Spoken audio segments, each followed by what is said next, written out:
mulungtad ba gyud kaha ang pickleball diri sa Cebu or at least sa Pilipinas ba?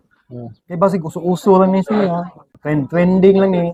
Sa ako ang opinion, no, ikaw player ba siya kag pickleball O niya? ikaw player naman po ka. Player.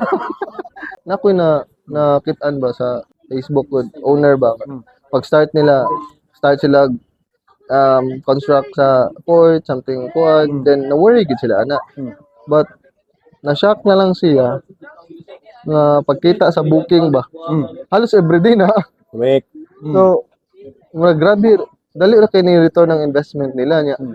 Ang kuan pagid na very dili jud kayo dako nga investment ba kay pila ra man na nga nag-easy ra gani kay ang court na i-set up di ba? Pag-build, oh. Even sa balay siguro kung nana kay gamay nga net, pwede na mo magduwa. Pero yaha pang pro gyud.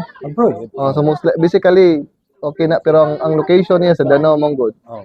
So sa Cebu City, grabe na gid ngadto. So possible depende ra na sa iyang marketing pod.